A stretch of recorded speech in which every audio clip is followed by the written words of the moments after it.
जय हिंद, वंदे मातरम। नमस्कार, मैं गोस्वामी अरुणगिरी और आप देख रहे हैं Bharat Kesari news.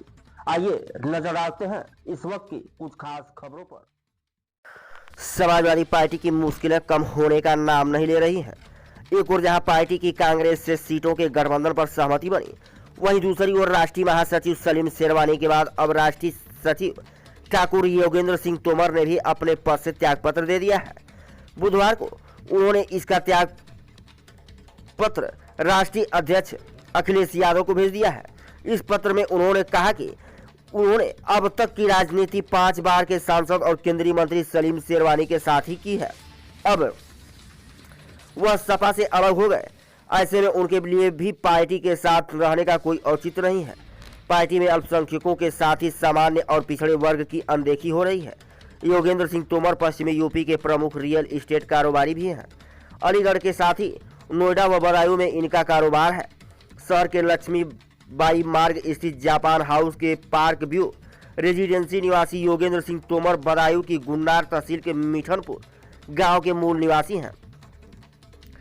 Real estate कारोबार में इनकी अलग पहचान है।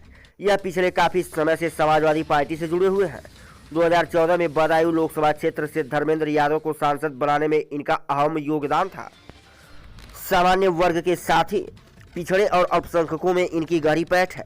समाज सेवा के लिए भी अलग पहचान है। ऐसे में पिछले दिनों समाजवादी पार्टी इनको राष्ट्रीय महासचिव पद पर नामित किया था, मगर बीते दिनों पूर्व केंद्रीय मंत्री सलीम शेरवानी के त्यागपत्र के बाद इनके भी समाजवादी पार्टी छोड़ने की अटकलें लगाई जा रही थी। बुधवार को इन्होंने अचानक से पार्टी से त्यागपत्र देने का ऐलान कर दिया। राष्ट्रीय अध्यक्ष को एक चिट्ठी लिखी है, जिसमें उन्होंने कहा कि पार्टी में मुसलमानों के साथ ही सामान्य और पिछड़े वर्ग उपेक्षा से परेशान होकर राष्ट्रीय सचिव पद से इस्तीफा दे रहा हूं।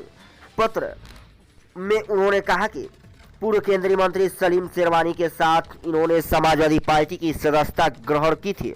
कई साल से वह पूरी मेहनत से पार्टी की सेवा कर रहे हैं, मगर अब पार्टी में मेहनती कार्यकर्ताओं को तवज्जो नहीं मिल रही है।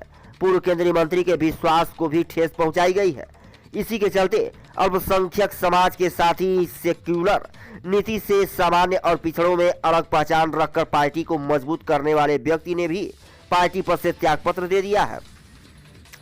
इतनी कर्मठता के बाद भी इन्हें राज्यसभा नहीं भेजा गया, इससे जमीनी कार्यकर्ताओं में रोष है।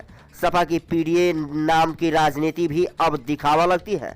कई बार पार्टी के राष्ट्रीय अध्यक्ष के क्षेत्रीय और ब्राह्मण हित में बात करने के प्रयास किए गए, मगर उन्होंने इस बात को सुनना ही पसंद नहीं किया। पार्टी कार्यकर्ताओं की भावनाओं का भी सम्मान नहीं हो रहा है।